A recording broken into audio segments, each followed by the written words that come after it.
Hi, YouTube. Hey, okay. We didn't get a warning that time. We're just live. Just All right. shows up. Great. I haven't started the audio yet. That's just the video. My audio's still booting up. I didn't. That's fine. We're coming along.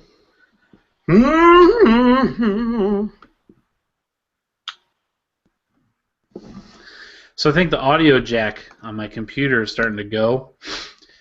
I have like a external speaker at work, and every time I plug it in, I get the brrrr noise. And you guys are really quiet on the headset. So if I say, "What? What'd you say?" That's why. Maybe that's why my audio is weird. That shouldn't matter. I don't know. Although why that could have your recording. Why the I never went heck back would and that not open? So stupid. It's done that before. We're about ready to get started, lone viewer. Don't you worry. Hi, viewer. Viewer! Josh, audio March 1. I'm gonna listen to my audio real quick and see if it was just my audio. You're going to listen to your audio from last week right now? Last week. Yeah. I'm just gonna Hi, viewer. Okay. Seems like a good time to do that.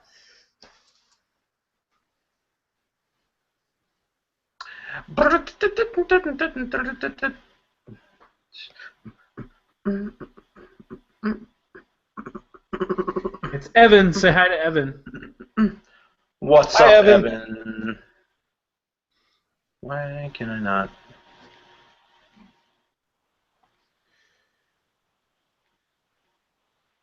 From what I can hear, it's not my audio.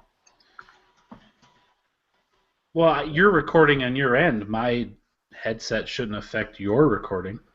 No, I mean, because remember last week, it sounded like somebody's, maybe mine had like some weirdness in it, but doesn't sound like mine. I was listening to. Sounded pretty clean. Maybe it was Tyler then. That's possible. Ready to get going? You got yours open, Dave? Or still opening? I'm working on it. I accidentally. Well, so what happened was. What happened was. I went and I bought some games, so I forgot to pick my 20 questions game. Dave. So real quick, I'm real quick Googling good Google 20 questions for the video games. Super Nintendo video games. Unacceptable. I mean, I'm gonna get a good one, obviously, that I've played, that I like. I just gotta be reminded sometimes of what games I like. Let's try from that year. Let's see what happens. Evan says he's going to send you one. Oh, really? Yeah. That's cool. I'll let Evan pick. That might be a good idea. All right, you got your Audacity up? Yeah. My Audacity's up. Okay, let's count her down. Yep. 3, 2, 1. Welcome, ladies and gentlemen, to episode number 56 of the South Dakota Gamer Podcast. I'm one of your hosts, Chad Viss, joined, as always, from the closet, Joshua Owens. I'm here. Don't you worry. Good. Also, finally making his return, the producer / seducer. No. Just wearing a shirt. Just wearing a shirt. But guess who's back? Back. Guess it. I don't know the song. So Slim Shady's back, apparently. Welcome back, Dave. I just don't know the lower. See, I would have gone the Backstreet Boys. Back. Oh, yeah. But I can't go. Back. Dave, All right. back. All right. There you go. That was like almost perfectly accurate, bar for bar. Oh my gosh, we're back again. Edit. Yeah. Well, welcome back. Just everybody saying. I think. Not entirely sure now. Huh? So here we are, the three of us, amigos of three. Because we're the three best friends that anybody could have. We're the three best friends. We've already gone horribly off the rails. I don't know. So welcome. We'll see you next week. It's been real. Hey, everybody, want to see something gross? Look at that. Oh, yeah. Some Far Cry Primal pictures. We'll talk about that later in the show. Let's get going. Let's get started, why don't we? Well, let's do it. Josh, you got some housekeeping? We've got a little bit of housekeeping. So welcome, everyone, and thank you for joining us, and we're grateful. And Dave is wearing a T-shirt that he bought. And speaking of buying T-shirts, we also have T-shirts available. Segways. And so if you're interested in seeing what T-shirts we have available, you can head over to a link we've got posted on our Facebook page. I still have not got that page up and running, but I will, I promise. And I will. You know what? I'm going to tell myself. I'm going to say it. I'll have it done by next week. Okay. It'll be done by the next podcast. Anyway, so we've got some T-shirts available. Look up the link on our Facebook page, which is facebook.com/South Dakota Gamer. Give us a like while you're over there. Leave us a message, post on the wall, comment on some stuff, say hey, do whatever you want. Also, we are on patreon.com. What's patreon.com, you ask? Let me tell you. It's a virtual tipping and rewards website. And what that means is that on that website, you can take the dollars that you might have found underneath your couch while you were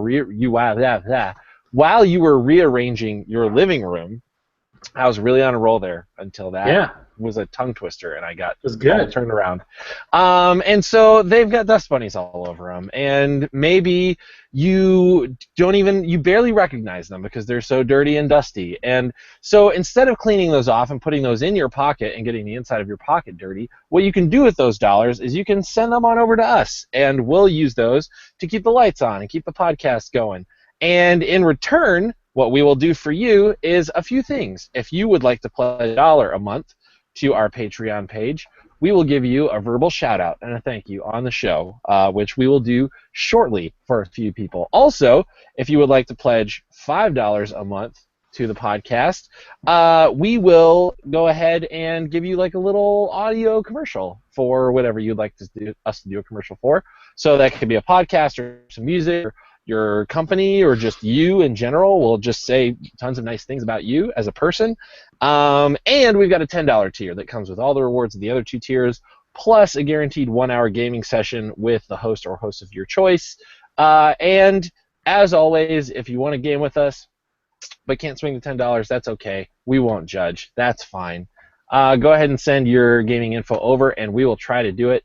If we can, but we do have full-time jobs, each of us, so the $10 tier just allows us to guarantee the 1-hour gaming session. So we've got that going on, and we also, we like to talk to people, so you can probably shoot us a message over there. In fact, I know you can, so if you want to connect with us on our Facebook page or on the Patreon page, that's fine too. And speaking of some Patreon people, we got a few people that we got to recognize real quick. We got to recognize. So number one, we've got Mr. Evan Seal, who is joining us on YouTube, I think, as we speak. So hey, Evan, he has pledged himself to the $5 tier, and he doesn't have any product that he wants us to promote, or he didn't even tell us to say anything specific. He's just that kind of a guy. He's just awesome, and he pledged to the $5 tier. So thank you so much, Evan. We appreciate it. You're awesome. We our first Patreon supporter, by the way, Evan Steele. Yeah. So thank you very much. Also, we've got Mr. Paco, a.k.a. Jake Steele, and he's pledged to the $10 tier. And so he gets to game with us on occasion. Also, he said that he would like us to give a shout-out to East Coast Candle Co. They provide hand-poured soy candles. I'm having a really hard time talking today, guys. It's a lot of words. Man. Hand-poured soy candles, and they smell real nice, and so if you like to burn things and you feel like things that smell nice, there you go. That's a real good thing that you got going there. Chad ordered one, and it smells like coffee. Yep. Have you actually burned it yet, Chad, or you just smell it? You just smell it. It smells like coffee. There you go. It smells like coffee while it's burning too? Yeah, it's great. Bonus. See, they don't just smell like what they smell like when they're not burning. Yeah. That'd be weird if it smelled like coffee before you burn it, but then after you burn it, it smelled like pine sol. Something else, yeah.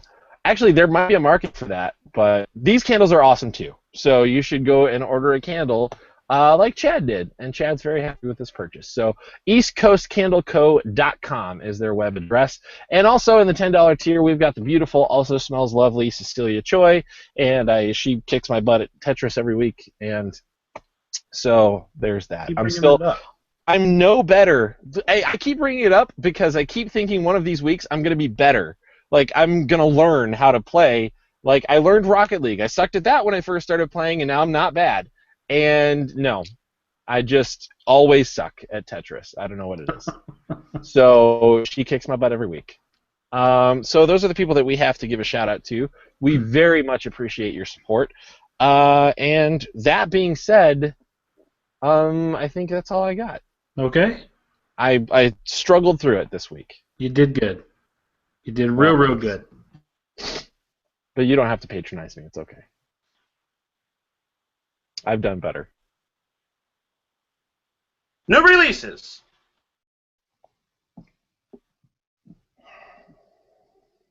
Chad has apparently his audio. Can you hear his audio? He's talking and nothing's coming through.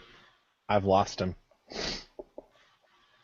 Well, we have lost Chad. He's not lost on the feed. He's there in the video, but for you MP3 people, well, technically they're going to hear his audio even though he's not talking. So this is going to really have to be... We're all going to be talking at the same time. It's going to. Yeah, Chad's going to have to be doing some... Right. He's probably not going to do anything to it. I doubt it. He's just going to have all of us talking at the same time and just be chaotic. Mm-hmm. I honestly don't know what to do at this point. I mean, we can't just... Now wait, Chad, he not just if gave he us can hear the signal. us. I think he can hear us. Can you hear us, Chad? Yeah, thumbs Yes, up. he can.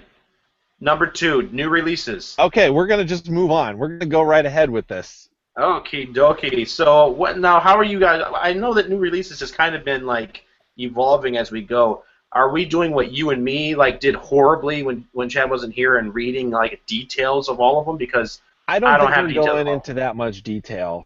We have less detail even this week on the outline. I think we're just telling people, and then we're relying on them to be smart enough to know how to use the Googles. Then this first one is very easy because I'm very excited about this. I know you are very excited about this, Josh. Yes. As I know Chad is, Star Wars The Force Awakens is available on April 1st for digital and Blu-ray on April 5th.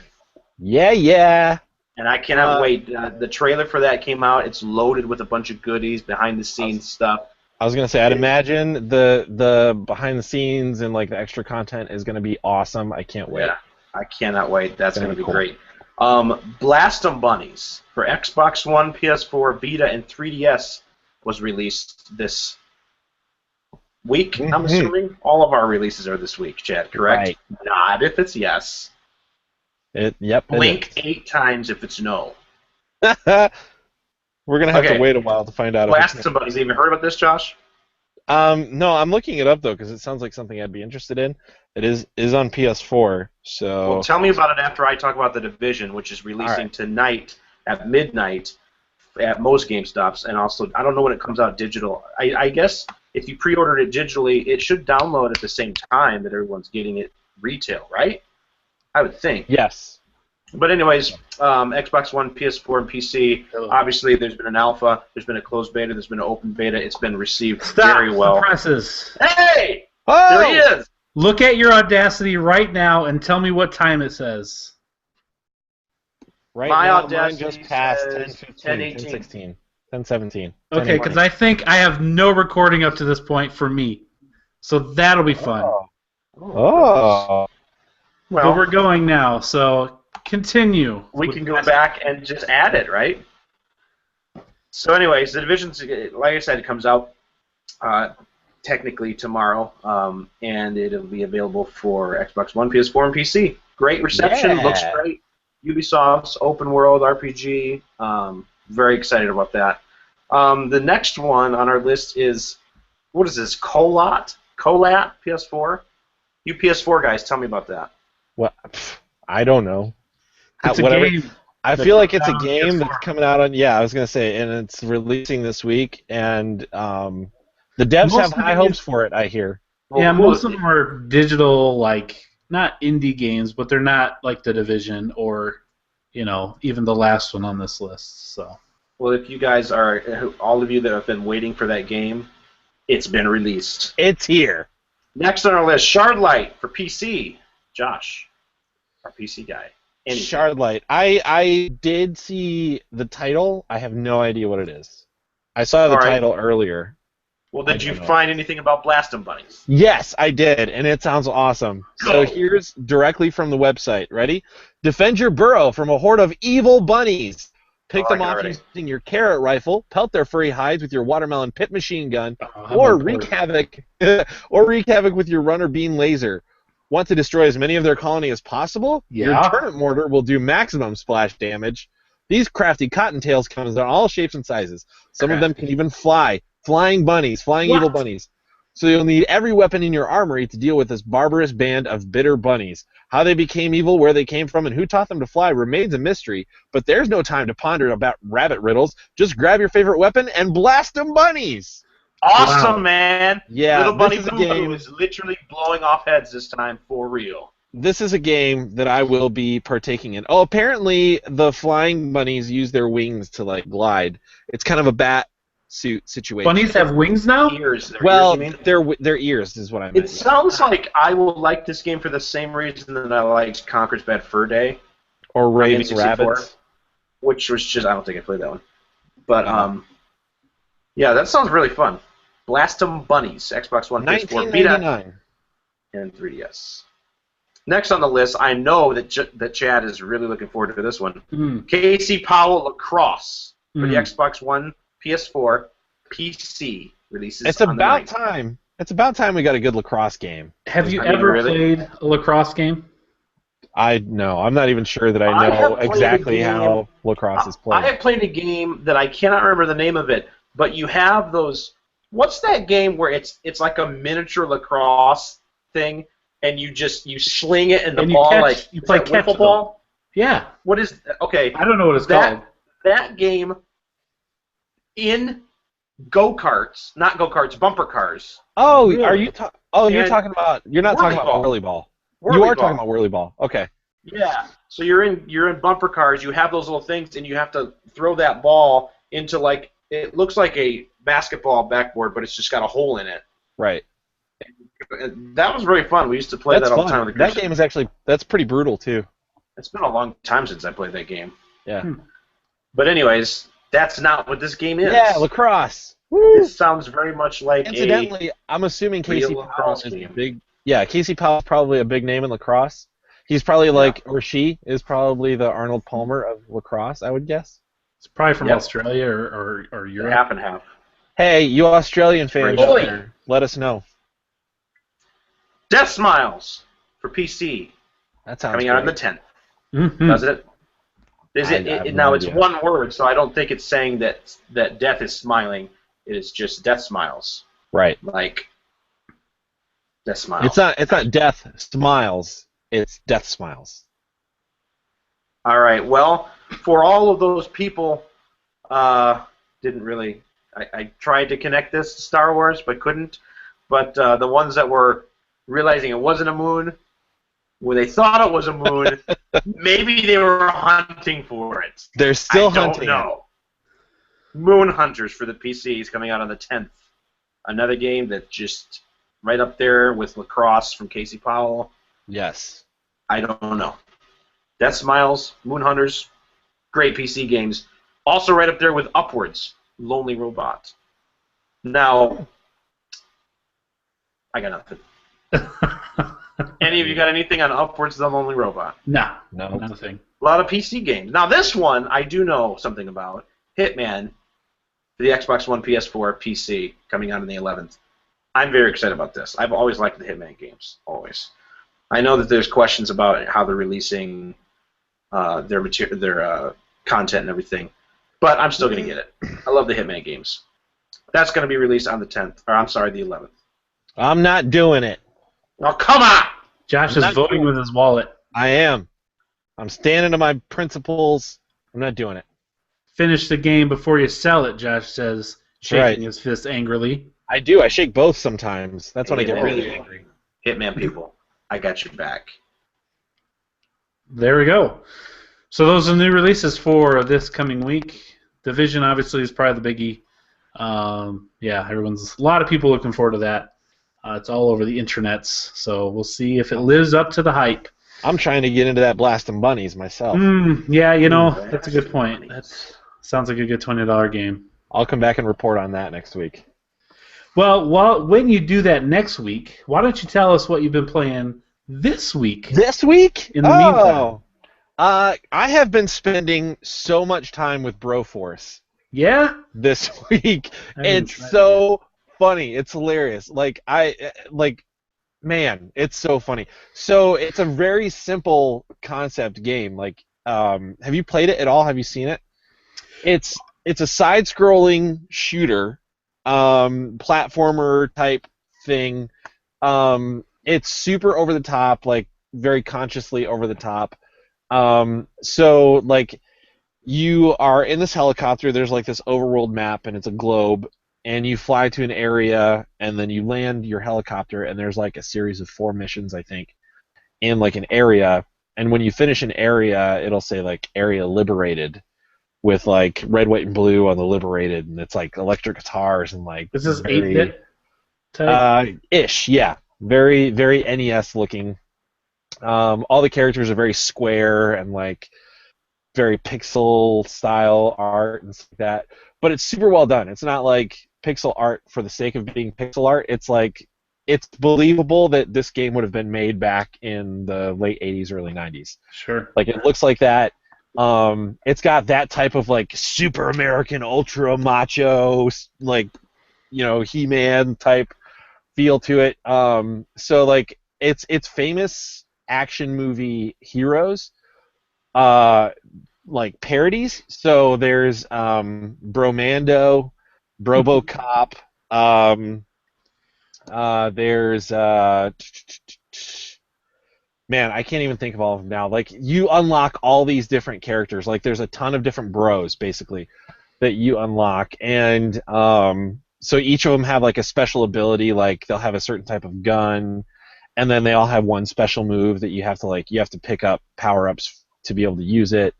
And so there's one that's very obviously B.A. Baracus from A-Team, and he's got a flamethrower. Nice. There's one that's Bruce Willis from Die Hard. He's got a tank top and no shoes and a machine gun. There's Rambo. Single player? Single player. Well, no, it's up to 4-player. Couch co-op, or you can host online. Okay. So you can host a game online, or I think you can maybe join a game online. I haven't really done any of the online stuff. I just been playing by myself, but it's really good. So it's got the action movie hero tie-ins from that era, late 80s, early 90s. Boondock Saints is in there. Uma Thurman's character from Kill Bill is in there. The chick with the machine gun on her leg from Terror Planet is in there.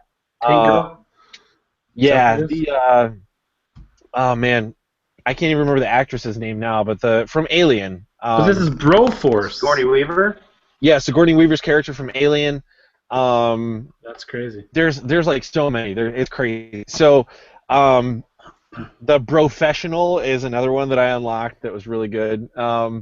So, you're this character, and it randomizes which one you start with, and then you save bros that have been captured throughout the level. Basically, you're earning an extra life every time you do that. So when you die, then it'll also randomize which bro spawns, and then you continue the level with. So it's got the throwback and the references to the action movies from that era, and then it's also got throwbacks to games from that era too.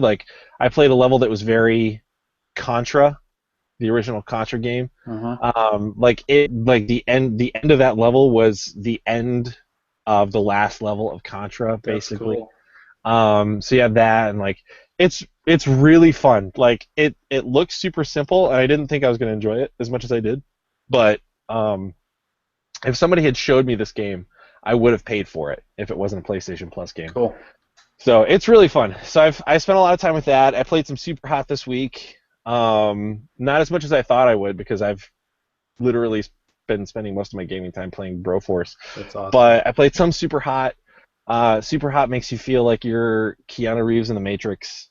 You're like, because my favorite thing is at the end of the level, it replays like your playthrough, your run through that level in real time. But like in real time, yeah. So like you're like throwing guns at guys' heads and like picking up new guns and like punching people and shooting people and then picking up a katana and slicing someone and then throwing it at somebody or like throwing baseball bats.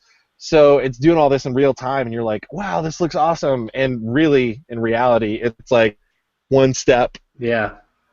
Pick up a gun, like turn and get like super accurately placed, and then take a shot, and then move a little bit.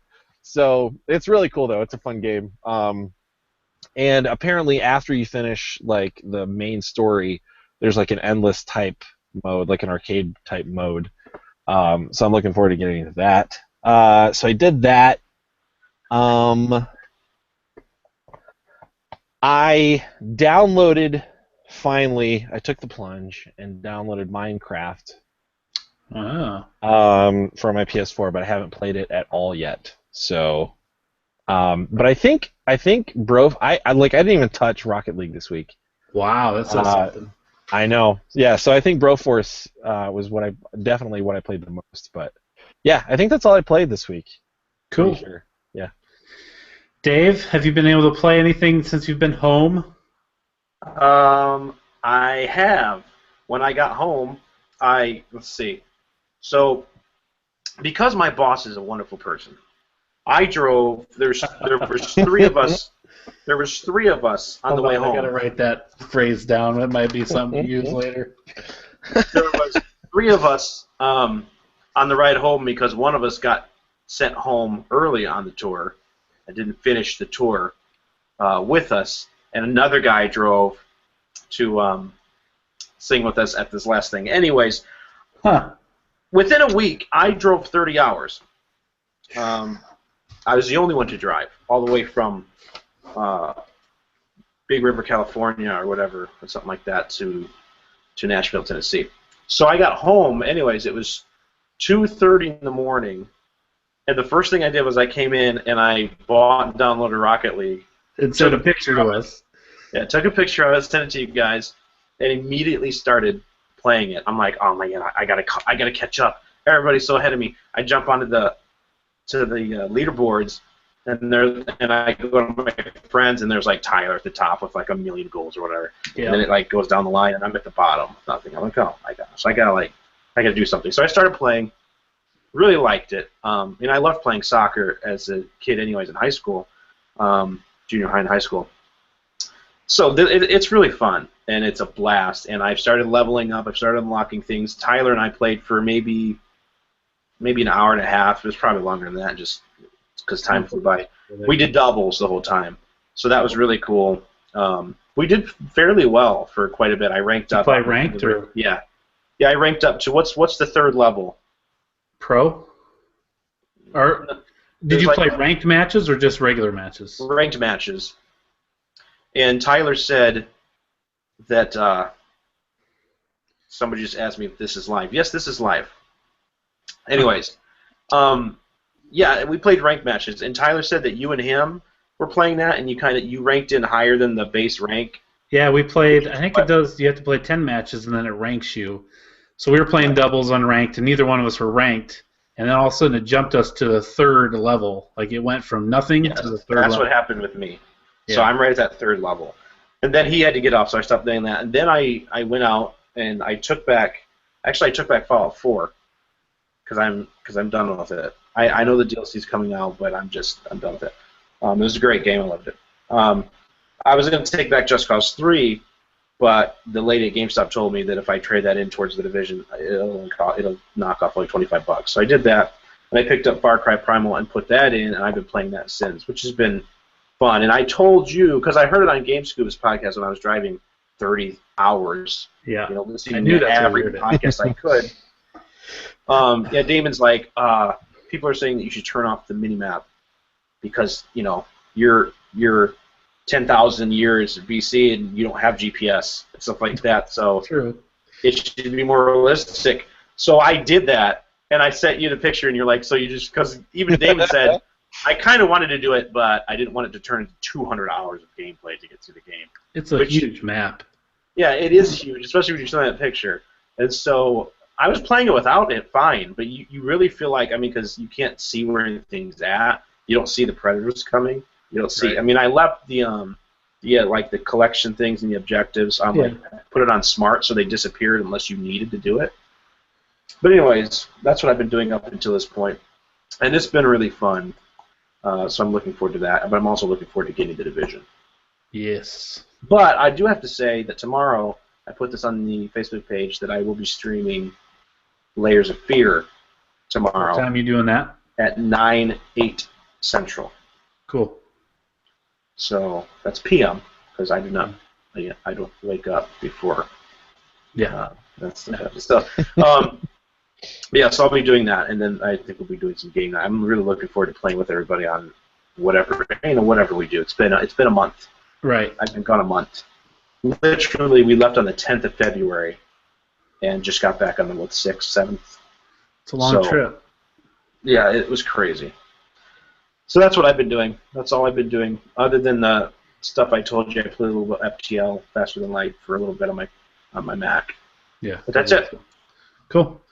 All right. Well, mine's going to be real short because Dave mentioned I played Rocket League with Tyler.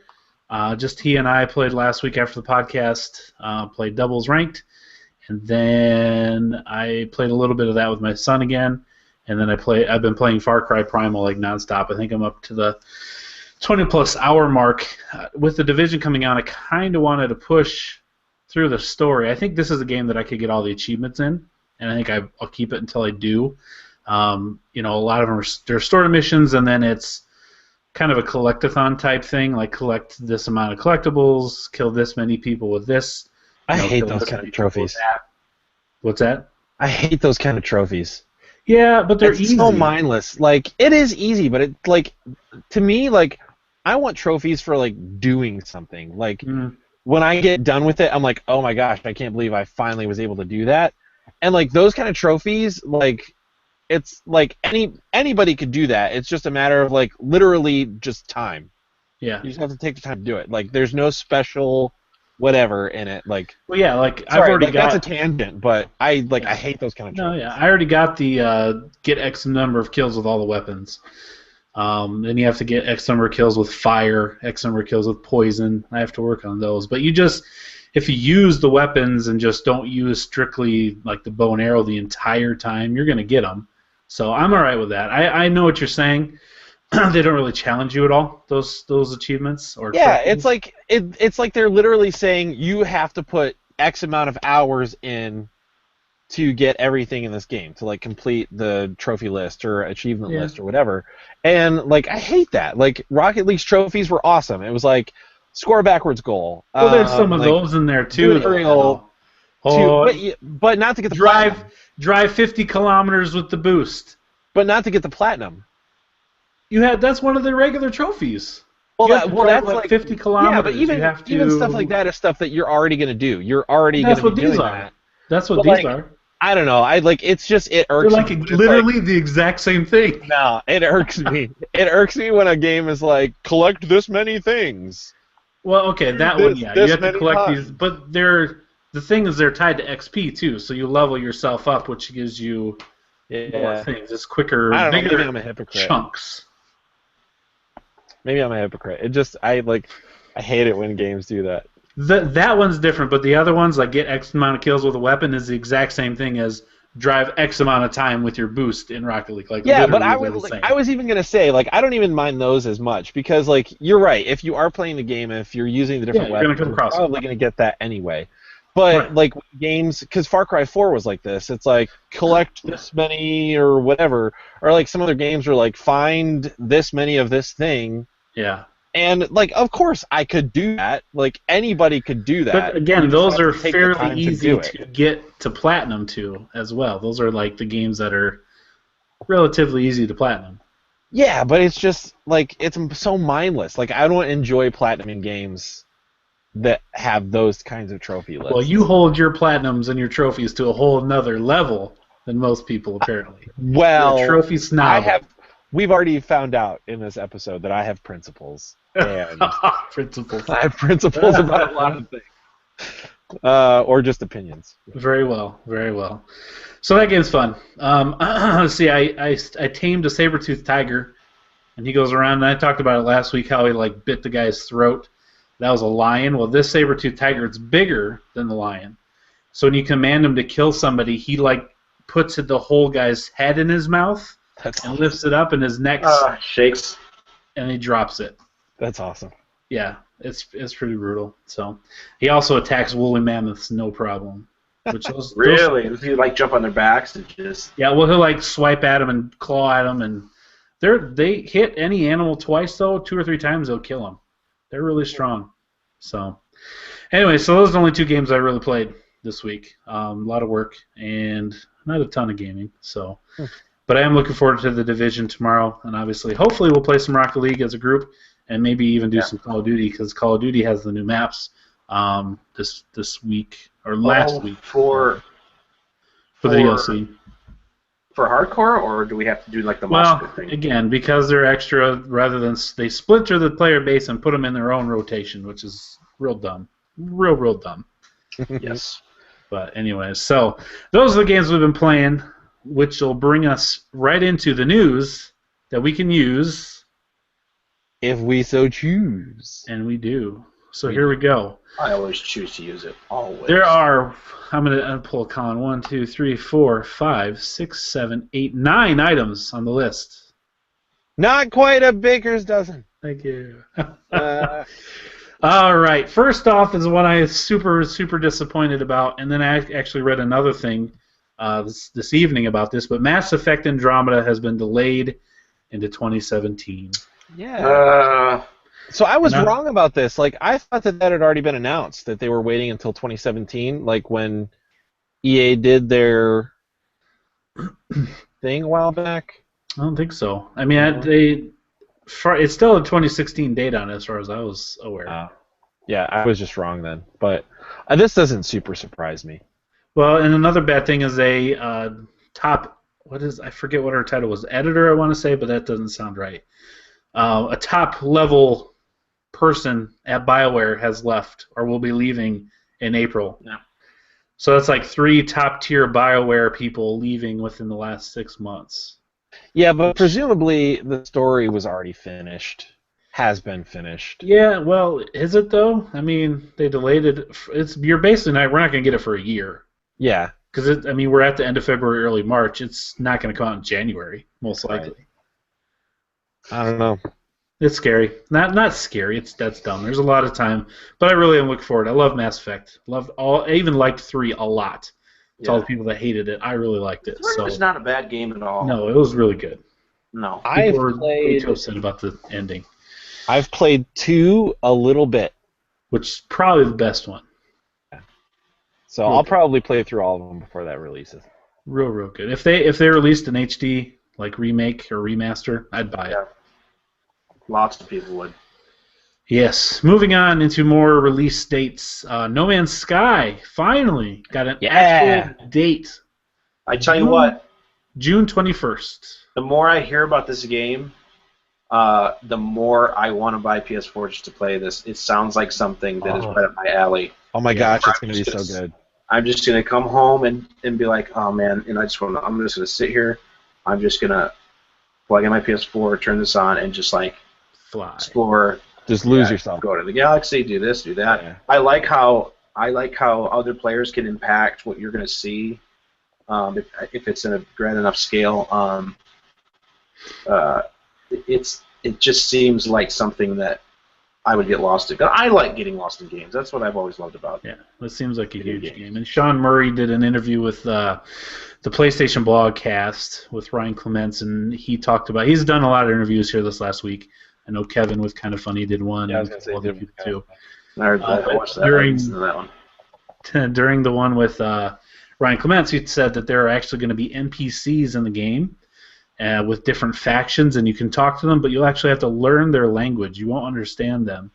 You have to find like artifacts, kind of like Tomb Raider, and learn their language to be able to communicate, and then they can give you gear. You can get cheaper stuff from them. They can help you out.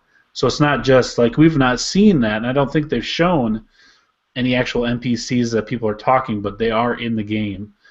Yeah. I mean, everything I've heard about this game from the get-go, it was for me one of the reasons I'm like, yeah. I mean, there'll be other games I want to play on PS4, but this is at the top. So. Oh yeah.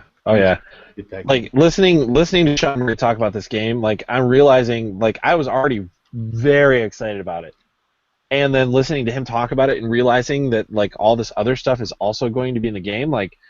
I was excited about it when I thought it was just fly your ship to a planet, walk around for a little bit, plant your flag, move on, go to the next planet, walk around for a little bit, plant your flag, like find trees or like weird animals or whatever. And now we're finding out that there's going to be like buildings that you can go into and like things you can interact with on the planets and NPCs and like you can buy gear and like trade stuff and like all this, like there's like space stations and like there's crazy amounts of stuff in this game, and like that's insane. Like I'm so much more excited than I even was before. It's it's gonna be so good. 3 months. And if we're to believe some indications, that means that PlayStation VR will also be releasing right around that day. Could make that connection for sure. So. That's right after E3, so that would be... You wonder if they'll wait till E3, if that's the case. If Sony would wait till E3 and be like, and it's out next week, or 2 weeks, or whatever. And, like, we've said it, though, that would be the perfect way to release that. Like, that's how Oculus did it. They were like, ta-da! Pre-orders go up, like, in 2 days or something. And, like, if they're like, No Man's Sky, it's going to be awesome, and da-da-da-da-da, and... Because people are going to be like, why are you showing us No Man's Sky? We know what's going on with this. And they're going to be like, and it's a VR game, and that's going to be available at the same time. And then people are going to go crazy. I think it'd be awesome. That would be cool. And it costs $3.99. What? Oh, man. $4.99. Well, I mean, I think that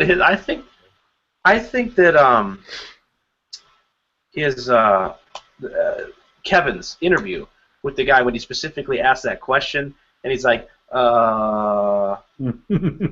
was like, he literally said, what can I say about this? And then he goes, I might be saying too much. It would be really cool. Yeah. He was super evasive. So, let me ask you guys, whether it's $3.99, $4.99, if that's the case, and No Man's Sky is the like killer thing right away, does that up your level of like, maybe VR is something to try? If PlayStation VR releases at $4.99 or under, I will get a PlayStation VR before I buy an Xbox One. See, and I've considered getting an Xbox One.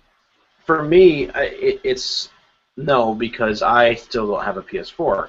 Sure. So I would rather buy a PS4 because I know I would play much more on the PS4 than I would on the VR. Sure. It would be very cool, obviously. I would love to play a game like No Man's Sky on VR. Would you want the Sony VR then for No Man's Sky? Would you want them both? PS4 and the VR? Well, I mean, that would be that would be an astronomical price. Yeah, you're probably around $1,000. Well, it'd be close to $1,000. $800. So I mean, probably not. I would probably just play it on the PS4. But that doesn't mean I wouldn't want to. Josh and me talk about how awesome it is. You'll go buy it, try it, and return it. Take it back. Other store. You know what? That's probably what I'll do. You're gonna do it. Chad, you have a PS4. Does this make you that much more excited for VR? I'm already high level. Like if it's $3.99, I would find a way to get it by Christmas. If it's $4.99, I'll find a way to get it by Christmas. Like if it comes out in June, or even if it doesn't, say just it comes out, doesn't have anything to do with No Man's Sky, I'll have it by Christmas. That's probably what I'll do, unless the reviews are all just like not worth it. It's like a Kinect, you don't even need it, don't want it. Then I probably wouldn't. But if it comes out in tandem with No Man's Sky, I will do my best to get it before Christmas. I mean, we've talked about this. I want to be one of the first ones on board. I just do. That's the way I am. Yeah. I'm really excited about VR. And so if it comes out in tandem with No Man's Sky, are you waiting to play No Man's Sky? No. Or will you play it and then? Yeah. I would play it. I would still play it, and then I would do my best to get it as soon as possible to play it that way. Now, here's a question. Since it will be Sony VR, PlayStation VR, will a game like that, will it be separate even though it's Sony's, even though it's PlayStation's? Will you be able to continue your save in VR? Yeah, I would assume so. It's just rather than playing with a controller, you're playing with this controller instead, and whatever Move controllers you have with it. I would assume it's the exact same game. Like if I had it, I could sit down and my kids are around. I'm going to sit down and we're going to go through and I'm going to play it with a controller. But if they're all in bed, I'm like, I'm going to do VR. I could play my same save and just do it with a VR headset. That would be my understanding of it. Oh, okay. From the sound of it, like this is going to be different in the sense that when you use VR with your computer is doing most of the heavy lifting, and there's hardly any onboard processing with the VR. Did I say different or the same? It sounds like it's going to be the same in that sense because it sounds like your PS4 is going to be doing most of the heavy lifting. I also did hear the VR is a separate box that comes with it too. Yeah, like a connection box, like that's going to help with that. But it sounds like it's going to be running, like it'll be running the game that is on your PS4. It won't be a separate game that you're putting on your VR. Right. So either way, exciting. All right, moving along. Number 3, Overwatch, which is the MMO type hero game. Yeah. Accidentally had its release date shown via an advert on the IGN homepage. Surrounding the main articles, they always have the advertisement. It had Overwatch for May 24th, and then later on today, Overwatch came out and said, "Yeah, that's right, we're coming out May 24th." It made on May 5th. So you heard it first on IGN, accidentally, kind of. Way to go, ad guys. Yep. So I'm hearing a lot of good buzz about that game. I don't really know a ton of it. I mean, I know what the basic concept is, but I haven't really watched or seen a bunch of it. But there's a lot of positive spin on that game at this moment. So it looks cool. I generally don't love MMOs. The one that I've gotten into the most is Guild Wars 2 for the PC, and it's fun. But this looks like it's first person, right? I think it's third person because you have like 20 or 30 different heroes you can choose from. Oh, that's right. But it looks like the perfect mix between like action RPG and MMO, and like it's not like because a lot of MMOs are a lot of grinding and like it gets very monotonous. Like it's just a lot of like going back and like what I was talking about, like go get 10 of these things or like go kill 30 of these and like. Right. So this looks like the perfect mix between like action RPG and MMO. Like it's got the MMO characteristics, but it looks pretty cool. I would check it out probably. Pre-order it and you can get into the beta early May. So, all right, moving on to a game from this week, The Division. Yeah.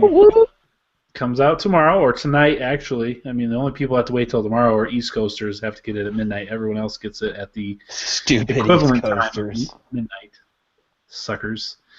So they came out exact same time. Yeah, true. They're just an hour later though. For me, Ubisoft came out and kind of laid out their DLC plans for everybody to see for the entire, for literally the entire calendar year of 2016. Xbox is getting the first 30 days exclusivity to the paid stuff, so Xbox will get it early. But first off, in April, there are going to be some free raids coming up. The first one will be in April. And I kind of wrote down some notes. I didn't get the exact verbiage that they used, but the way it sounds, you're going to get some horde missions where, as a 3 or 4 player group, you have to survive some waves of enemies, but you have to do it with a squad. It's kind of like sounds like strikes from Destiny, like missions that you have to go in as a squad. And then there's also going to be loot trading within your squad. That is cool. Yeah, so if you pick up a sniper rifle, and you're not a sniper rifle guy, I could give it to Dave or whatever. So kind of a cool idea. And then the paid DLC will be coming out. One will come out in June. One will come out late summer, which June seems to be late summer, but that's probably like August, September. And then another one in the winter. So there are 3 big DLC add-ons that will be coming out throughout the year. And then on Reddit, some guys went into the code and supposedly found out everything you can find out about the game. Mission names, weapon names, enemies, everything. And I didn't read it because I didn't want to be spoiled with all this stuff. Not that it's really that big of a deal, but I did see that they said there are 26 individual missions in the story mode, which seem like quite a few to me. Yeah, they're all like that one in the beta. I mean, there was one mission in the beta. Right. And that was a good mission. Yeah, so 26 total. And then you couldn't even do everything in the mission because some of the stuff was locked out of the beta. So yeah. Again, I'm thinking this. I mean, like I put in my review, a lot of people saying, "Oh, I wish the beta had more than the alpha." Well, it's a beta. It's a fraction of the game. This is not the final.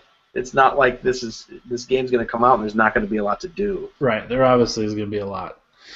And then they're also going to have weekly missions, like I mentioned earlier, with strikes and Destiny. So it sounds like it could be a lot like Destiny. And the way people are talking about that have played the full thing, it's a good comparison. I had a guy today, a friend of mine, ask me if he should get it. Like if he asked if I'm getting it, if what I think, or asked me a couple questions. Is it like Destiny? I said, well, go read Dave's review on the website. He said, yeah, I already did. I said, okay, well, think Destiny, just not sci-fi. Probably they learned some things from Destiny, and hopefully they've done things a little differently and maybe even better than Destiny did.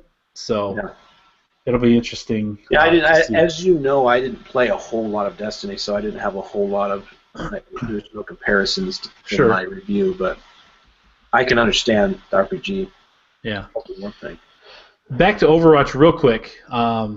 From the YouTube chat, Overwatch is actually a MOBA, multiplayer first-person shooter, not an MMO. So it's not probably going to be the grindy stuff. You know what? I actually knew that too. I knew that. I just from they were talking about it at PSX a little bit. Yeah. So I should have known that. Okay. Thanks. Moving on. Last week we talked about PlayStation's 3.50 update. Xbox One has basically done a monthly update for preview members, and then for the regular members monthly as well. And the one for this March is kind of cool. There are a couple of really good things that I pulled out of it. For Twitch streamers, which I streamed Rocket League on Twitch. We have to learn Chad's language to be able to communicate with him. Welcome. And maybe he'll give us some gear at some This will be very dangerous.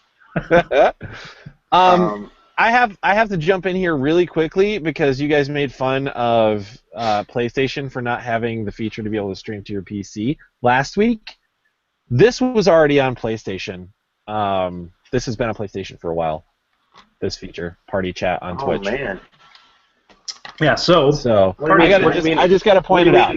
What do you mean? How long since this console? It's been ever since Twitch has only been on this current console. These things with the Xbox they've been doing that with the 360. Yeah, but I'm saying this has been on generation ago. Since day one. Just saying. Anyway, just saying. Anyway, so what the thing is that when you stream on Twitch, the way it's been is you could only hear the person that is streaming, not the other people in the party. Now you'll be able to hear the audio of the other people in the party also talking. So that's very cool. And going back to the Twitch thing, I personally I don't have a PS4, but I have played PS4, and I do like it's a much smoother transition for things like sharing clips and streaming on the PlayStation 4 as it is the Xbox. The Xbox is still buggy, and sometimes it'll lag and it's slow. So man, I don't understand why that even happens, much less why they didn't have this feature available earlier. But yeah, that'll be cool to do. And this next one, I had a question because maybe it's because I'm part of the preview program, but you've been able to do this. Maybe it's just because of that. I mean, that might be. Maybe this is for everyone else, but yeah, it's default when you say Xbox record that or hit your home button and hit X or Y if you don't have a Kinect, and it records the default is 30 seconds. It records the last 30 seconds. Well, now you can change it down to 15 seconds or all the way up to 5 minutes chunks. So, kind of a cool thing. So you don't have to just do 30 seconds. It's going to be a total of 5 minutes at the max. Yeah. So, all right, moving right along. We talked about it earlier, but the new maps are available for Black Ops 3 now on the Xbox One. PlayStation had the 30 days first, just like for the Division Xbox is going to do. PlayStation had that for Black Ops 3, and they are now available for the Xbox One. So go ahead and play those if you would like. I haven't tried them, but I know there's 3 new modes. I think there's some zombie stuff in there too. So go check it out. Continuing with the DLC, Battlefront, that Star Wars game, that's pretty fun. Its first DLC is out in March. They have dropped a couple locations and stuff like that, but this is part of the actual paid DLC. This is a season pass. There's two new locations, or 3 technically. Location on Sullust, and then Jabba's throne room and the sail barge for Jabba. I gotta say, I've gotten 3 texts this month from my son Jack saying, "Daddy, may I please get the season pass for Battlefront? It's $49.99." And I keep having to tell him that's a lot of money, son. To just be, I mean, I got you Star Wars this month, I got you Legos Avengers the next month, I got you this. I mean, this has got to slow down a little bit. I'm still not. I'm still getting used to the kids texting and just asking for things all the time. My daughter texting me 3 days before, and she asked me if she could FaceTime, and so we could play Battlefront. She likes to play Battlefront, but also FaceTime at the same time, so we can see everything that way. And I said, well, I'm not home. I'll be home this week, and we can do it then. And she goes, okay, frowny face. Then she goes, and by the way, I slammed my head on a rock. She put a little emoticon with a little bandage on his head. I was like, what? Are you did you go to the doctors? Are you okay? She said, do you really think I would do that? I'm tricking you. I'm 6 years old. I was like, oh my gosh, you gotta be kidding me. Do that. I mean, yes. Then she's like, well, I'm about to make brownies with mommy. Bye. Oh my god. Too adult conversation for it's just weird. Yeah, I bashed my head on a rock. On a rock. Okay. Oh wow. Those kids. Speaking of Battlefront and what Jack will want to play now for sure. Yes. There's 2 new heroes, that you can play as. We can play as Vader and Han, and Boba Fett. So they're gonna bring 2 new heroes, and you're like, oh, it's gonna be great. What are we gonna get? Chewbacca, right? We're going to get Chewbacca, or we're going to get, who else could we get? Somebody awesome. Yeah, so here's you're getting Greedo, which there's already that. You can play that race as a character now, just normally. So you're getting Greedo. And then this one, Nine-Nub. Nub-Nub? Nine-Nub. Nine-Nub? The co-pilot. The little weird thing with Lando and the Millennium Falcon? When Lando's flying Millennium Falcon, his co-pilot, that dude. You can play as one of those guys, too. The guy that looks like an alien Mario. Yeah, you can play as one of those guys, too, as a regular player. Come on. So, there's your $50, Dave. Chewie? Just pay it. $50. It's worth it right there. No. It's so ridiculous. You're also going to get some new player cards that you can use, like grenades and things like that, too. Hopefully I can get him hooked on Rocket League and he'll forget about at least the DLC. He will. He'll love the Rocket League, I'm sure. Okay. And then once you get the Batmobile, he'll be fine. Oh, man. All right, moving along. Microsoft has today announced that they are canceling Fable Legends. That's that online game where one player is kind of like a dungeon master game. Yeah. One player played as the evil person, set up the dungeon, and then you have 3 heroes that would go in and try to win. They're canceling that game straight out. And the verbiage they're using, it says, and they're looking at a proposed closure of Lionhead Studios, which is the studio that did all the Fables games. Peter Molyneux was one of the bigwigs there back in the day, but they're looking at closing that down, as well as obviously canceling Fable Legends. So a lot of people today on the Microsoft, not bandwagon, but the Microsoft, the guys that bleed green, were really upset. This is just like fueling their fire of Quantum Break on PC, and now we're canceling Fable Legends and closing a huge studio. What's happened? Microsoft is on fire. There's not even going to be a reason to own an Xbox. Don't buy an Xbox. They're shutting down.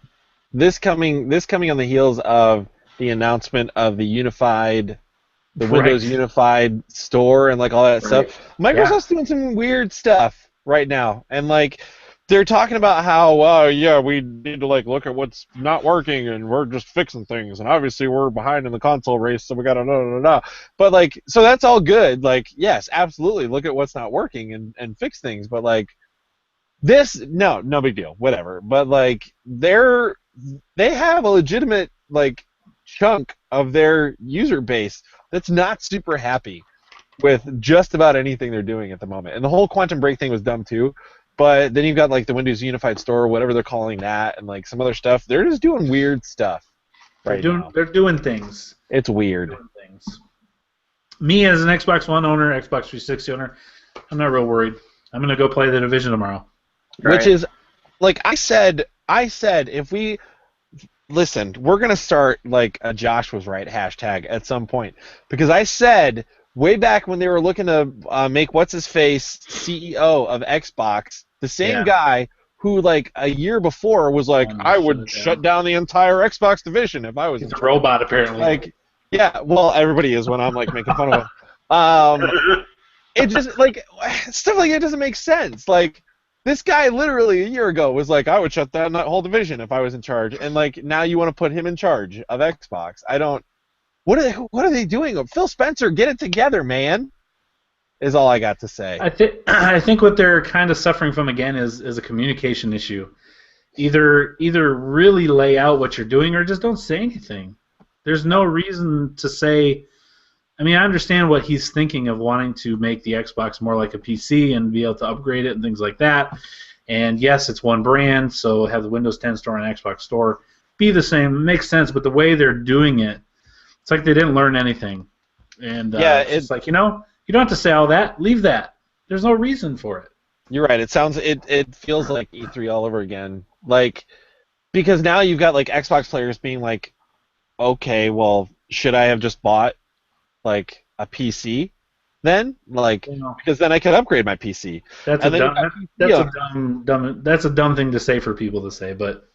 No, but you know what I mean? Like, because he's like talking about making it modular now and like upgradable, and they're like, well, should I have just bought a PC? And then you got PC owners that are like, well, I don't like what happens to like my games for Windows Live, which has been a tortured thing for years now, and like now it's going to the Microsoft like Windows Unified Store or whatever they're calling it. I don't even remember, but like, yeah, it seems like everybody on both sides is like, I don't know what the heck is happening. And I just know that I don't like it.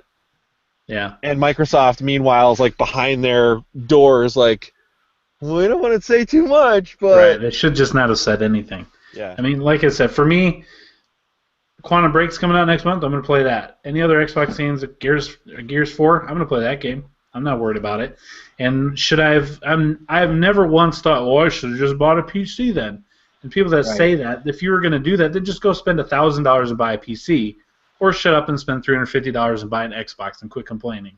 No, I agree. If you're gonna do that, then go do it. Why wouldn't you? A $1,000 PC is going to be better than the PS4 or the Xbox One right away. Yep. If that's what the really deal is, then go spend $1,000 and do it. But on the other hand, I get it because of the way that they're messaging all of this. But like closing of Lionhead Studios. Big picture, like if we're looking at this rationally, not a big deal. Who cares? Like this Fable Legends game could have been any franchise. It's like it didn't need to be a Fable game. Sounds like a cool idea. Doesn't need to be a Fable game. Who cares? Like this is not that big of a deal. This is not Microsoft burning to the ground. But like it's just they're making a lot of big weird changes all at once, and people are getting antsy. Yeah. Yep. Oh well, there we go. All right, finally, for the news. Is this the wrap up? What's that? Is this the wrap up? For the news section. Yeah, no, I was just saying because you did the whole Colin thing at the beginning, and now you're. Oh yeah. This is the last one. This is number 9. Sorry, never mind. I tried a joke and it didn't land. Never mind. Just ignore it. And I'm going to add one more. I'll add one more thing here real quick before we move on to this last one. And I don't know why I didn't put it in. I had something in my written notes that I didn't put in, but there was a Nintendo Direct this last week, and I was going to talk about Star Fox, and I forgot to write it down. But they did a Nintendo Direct where they talked about Star Fox Zero, some Pokemon stuff, obviously Pokemon Sun and Moon. And did we? I can't remember if we mentioned that last week. We mentioned it. Yeah. We did. Okay. But Star Fox, they're making some changes to Star Fox. Remember, if you had your pulse on the Nintendo community at all, people were not super excited or impressed by what Star Fox looked like at E3 or the last time we saw it. It looked like a Super Nintendo game still. Yeah. Or a 64 game. People weren't too excited, so they have made some changes with the graphics, the AI, the enemy placement. If you remember playing Star Fox, there's always a main path. And then there's something you could do where you could get a secondary path to the same ending. And they added some of those into it too, and did some changes. I've loved Star Fox, always have, and I'll probably end up getting this game, which it comes out, I believe, either late April or May. But that was one of the big things they talked about at the Direct, and how they're making some changes for the criticism they heard from people and what people wanted, and they're willing to make those changes, which is a good sign, I think. It's unusual, but it's a good thing. Yeah. That's a good thing. I mean, it looked cool to me back when it was like before they made any of these changes. It's a Star Fox game. Like, who expects a ton out of a Star Fox game? It's fun. Right. But yeah, I mean, that sounds cool. Excellent. All right, and then finally, I'm gonna throw one in since you threw yours in. Just super quickly, I just want everyone to know, as a big Myst fan, I'm very excited about this. Cyan Worlds, the creators of Myst, the devs. You're gonna say something about that. I have announced and released a teaser trailer for a new first-person adventure game called Abduction, and everyone should go look it up. It looks good. It looks great. Yeah. So, but that's all I have to say. It's same guys. It's even the guy that created the soundtrack for Myst and Riven. What's the name of the game again? Abduction. Abduction. Okay. Cool. I'm excited about it. To wrap this up. That's all I had. Finally, EA, Activision, Disney, and Wargaming. 4 companies that have one thing in common. And no, it's not Star Wars. What it is they will not have a booth at E3 this year. So E3 is the big trade show that happens every June. Obviously, us, the consumer, we see all the press conferences and watch for the announcements. This doesn't affect us in any way, shape, or form. But the press and the people that go to the show and go down to the booths and play the games and interview the people, it applies to them. So these are 4 big companies that are pulling out of E3, which means they're taking their rent out for the space and the money and the people that'll be there, that they'll spend money. It's kind of interesting. I don't know if this is a shift in the trade show kind of, Nintendo the last few years has done their pre-recorded direct basically for their press conference, not even been there and done a live press conference, and now we're seeing other companies kind of pull out for having booths. Obviously, EA will be there with stuff. Activision will be there with, Call of Duty. Disney will be there with Disney Infinity and stuff like that. So they'll still have a presence. They just won't have booths on the show floor, which a lot of people are talking maybe this is a shift in the way that trade shows work and the importance of them to big companies. Yeah, I think you nailed it. Like, these are important for us, the consumers, not so much for the companies that rent booths ordinarily. Like, not so much for the developers or the, publishing companies, like they have ways now. Like as much flack as Nintendo has taken for it, they've proven that their Nintendo Directs are just fine. Like nobody's really complaining about Nintendo Direct.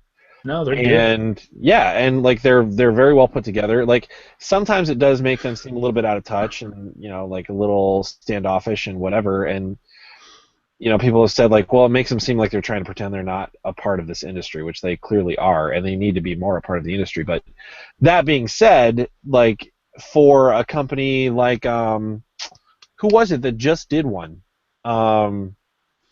Just did what?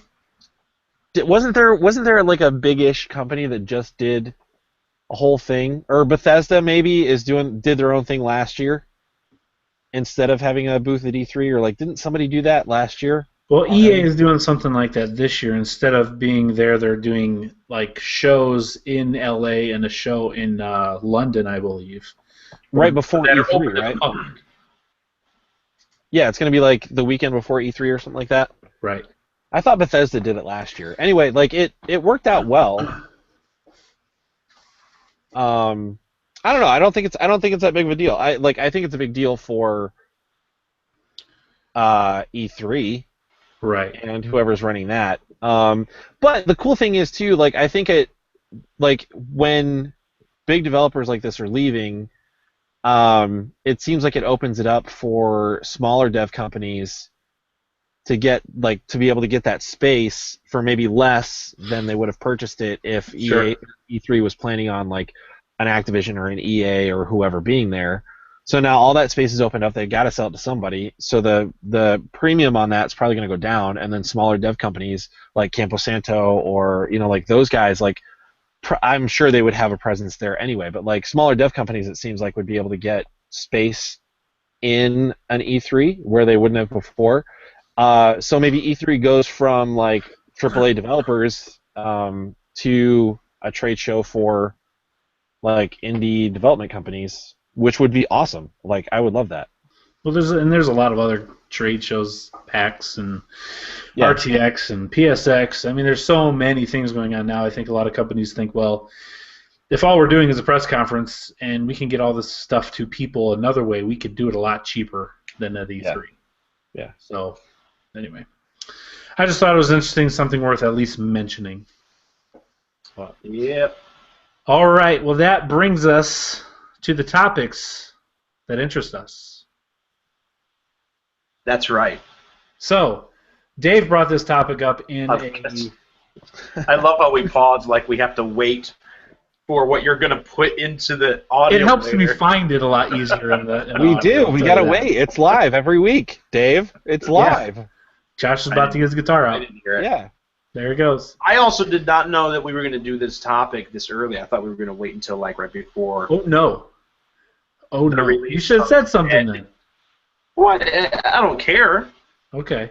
But I was going to have like an actual written out list of points. Yeah. Oh, Dave was going to come into this prepared. I was. Wow. So what is the topic, Dave? With my costume down.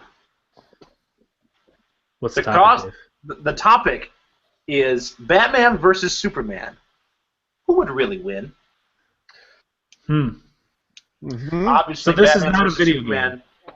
Dawn of Justice comes out 3 weeks? Yep. Less than. 25th, I think. Yeah. Yeah, end of this month. Yep. And it's looking like it's going to be pretty good, pretty interesting, pretty fun watch. I'm looking forward to it. Not as much as I'm looking forward to Civil War, but still, I am looking forward to seeing this. I'm cautiously optimistic. I don't feel as if it's going to. I do not see it doing badly at all. Does that mean it's going to do as well or compete with? I mean, it's definitely going to compete with Civil War, but does that mean it's going to do as well? No, but I don't think it's going to do bad. I don't think it'll stop them from making further DC movies. But anyways, that is not the topic. The topic is, in a fight between the Caped Crusader and the Man of Steel, who would actually win? Everyone wants to be the second person to speak. Look, I'll just say it. Because I think this is a ridiculous argument. It always has been and always will be. There's no freaking way going toe-to-toe with Superman that Batman lives more than 30 seconds. If Superman, if we know that, if Superman and Batman go into this fight knowing that one of them has to survive and one of them has to not survive, put into that position, Superman is putting Batman down in 30 seconds or less. No questions asked. I don't care if Batman's got his kryptonite, whatever, and da da da da. What do you mean you don't care? I don't care. No. Let Josh speak. Superman doesn't have to be standing right next to Bruce Wayne, a.k.a. Batman, to kill him. Superman can, blow hurricane force winds out of his mouth and, shoot lasers out of his eyes and, Superman can go back in time. He can fly around the world so fast that he goes back in time. I mean, there's no freaking way that Batman, whatever kind of ranged weapons he's got, Superman hears people. He can fly into space and hear people from around the world. Wait. I have a question because I'm not as nearly as big of a comic nerd as you guys are. Did Superman go back in time in the comics or just in the Christopher Reeve movie? Only in the movie, as far as I know. Okay. I'm almost positive he's only done it in the movie. Okay, I was just wondering. Because I've seen the movies. Nobody was like, no, Superman can't do that. Right. Now, okay. So, Josh has obviously made his point. I'm just saying, Superman can see for miles. He can hear anyone from around the world. When he flies up into space, he can hear cries for help from all over the place in the world. There's no way Batman gets a drop on Superman. If he's got kryptonite armor, Superman already knows. And if he, whatever he's got, up his sleeve, and even if he does, even if he has kryptonite armor or whatever, Superman doesn't have to be right next to him. All Superman does is stay far enough away that has no effect, and Batman's dead. Now I know Chad is the Batman, pro Batman on this. So let me be the devil's advocate before he gives his argument. Yeah. Or should I wait? Or should I wait until after he gives his argument? Go ahead. Okay.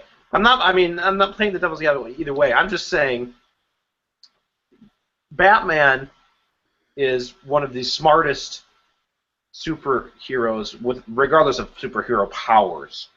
One of the smartest, battle tacticians or anything, whatever, that's alive.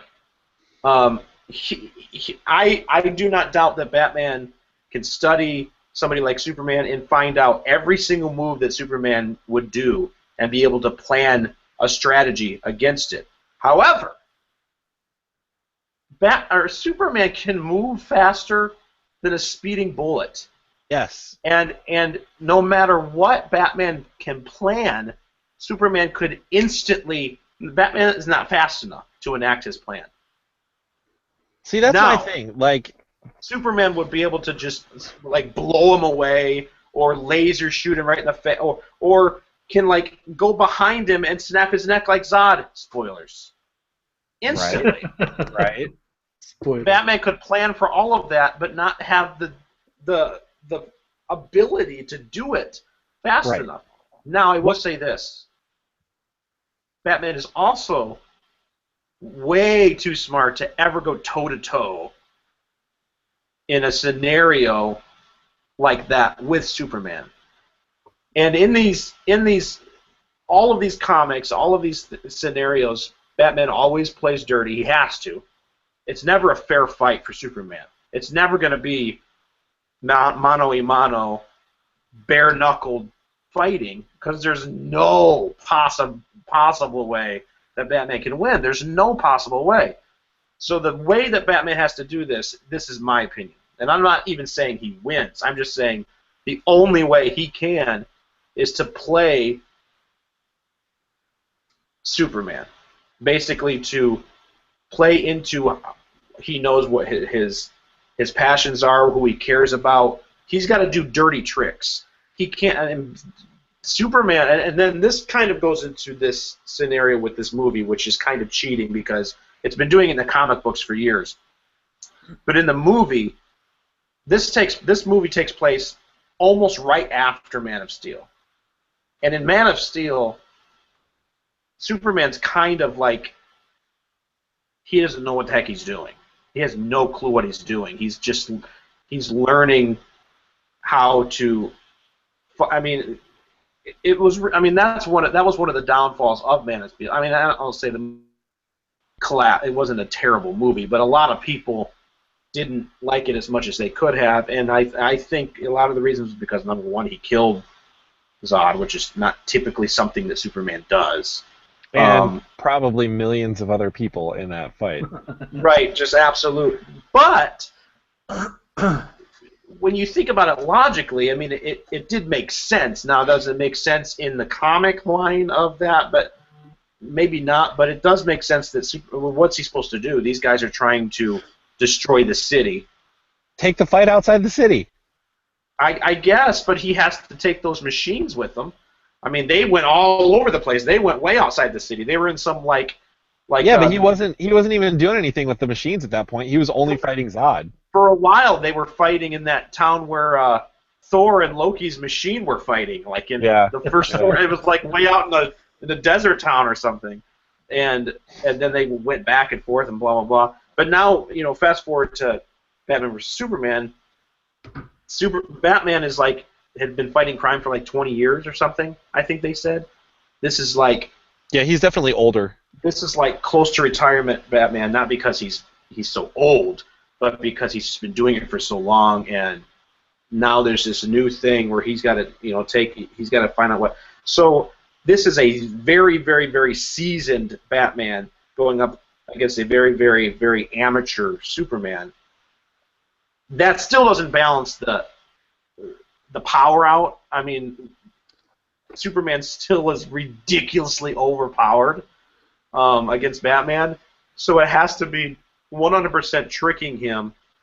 But if you really go like nitty-gritty, like Josh is saying, with all of the abilities that Superman has, the ability to fly up into space, I mean that's what happened in not just... I think it was Superman Returns, the movie where they showed Brandon Routh up in the air just listening to everything, up in space. Yeah. Just listening to everything. And yeah, he can't see everything, so he can't see if Batman's way underground in his cave, doing whatever he's doing. Lined with lead. His lead cave. Yeah. Right, or whatever. Obviously. I mean, Superman has to be able to see what's going on. And it's like Superman, I don't believe Superman can hear everything at once. Like, he has to tune some things in and out. He can't hear. He's got to focus. I mean, from what I've seen in the different movies. I haven't read all the comics and stuff like that. But okay, I'm kind of torn. I mean, obviously, he's 100%, and I know that the comics show that Batman wins most of the time. But that's because... Well, really, in the comics... It's like they're fighting the obvious thing that how can you beat someone who is basically the first superhero created, who was absolutely invincible, indestructible, nothing can hurt him unless you bring... Well, he couldn't even fly in the comics at first. He could only leap tall buildings. Yeah. But, so, in the comics... There's always something happening that allows this to be a fair, quote-unquote, fight. In The Dark Knight Returns, which is Frank Miller's comic from the 80s, there was a nuclear war basically happened and blotted the sun out. So Superman was weaker than he had ever been before. And that was why Batman had the upper hand. It's because Superman didn't have his yellow sun to power him. That was his big thing. Any other times in the Batman-Superman comics that Superman and Batman fought, it was usually because one or the other was being mind-controlled by some villain and forced them to fight each other. So really, the only main time that they fought, actual like mano-a-mano, was The Dark Knight Returns, like where it was them both in their own right minds fighting each other. And even in that scenario, like I said, the nuclear war, and Bruce was dying, and he knew he was dying, or he thought he was dying, come to find out. But again, Dave made some good points, and Josh, you're right. If it's kind of like the Captain America Iron Man from the Avengers, Put on the suit. Let's go. Put on the suit, Cap says to Iron Man. You're nothing without that suit. Well, you're nothing without a test tube. Yeah. If Bruce Wayne and Clark Kent stood toe to toe, no suits, no nothing, Bruce Wayne's dead. Clark Kent he's Superman. You can't stop Superman. But Bruce Wayne's not just Bruce Wayne. Bruce Wayne is Batman, and Batman has learned a lot, and he's always going to put himself in a position where he has a chance to win or has a chance to slow him down. I don't think even the Frank Millers, I don't think he even planned to kill Superman. He didn't even plan necessarily to stop him. He just wanted Clark Kent to know that a human being with enough brains and enough resources can stop you. And he even goes to the point where in that comic they're going together and he sets off this like psionic blast that jars everything that Batman, like just his bones are jarred, but it makes Superman's nose bleed. Like that's all it does. And Batman's like, see, I made your nose. Yeah, every bone in my body's aching, but I made your nose bleed, buddy. And it's a proving a point to Superman all the time. So obviously in this movie, this is a contention to where they fight each other, they learn something about each other, and now they have to join forces against something else, right? Where maybe Wonder Woman comes in and says, slaps them both in the faces, knock it off, we got to get together and fight this. Quit being maybe we're just looking way too into this, and they're just fighting over Wonder Woman. Maybe Lois, he's lost interest in her. Now answer me this: didn't in that comic where Poison Ivy was controlling Superman? She did some controlling. Did Batman drop Lois Lane off a building to jar Superman loose? I don't remember that specifically.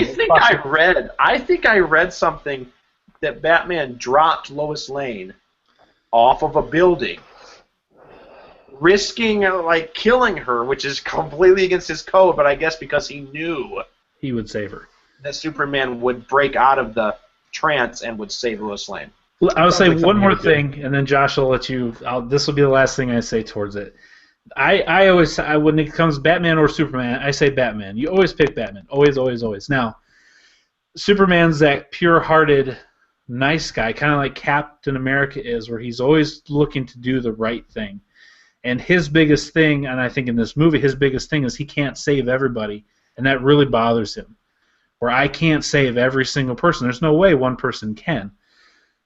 I like Superman for that he's always looking to do the right thing. The reason I like Batman, he is a superhero, but he's not a hero. He's a vigilante. He is out for revenge. He's out for anger, but he'll stop the bad guys so that no one else can do it to people like it was done to him. But he's not doing it out of I'm doing the right thing. He's doing it out of, I'm going to beat the crap out of this guy to an inch away from where he's dead, but not actually dead because I'm just so mad and so vengeful. But he's smart, so he's always going to put himself, like I was saying earlier, he's always going to put himself in this position to win.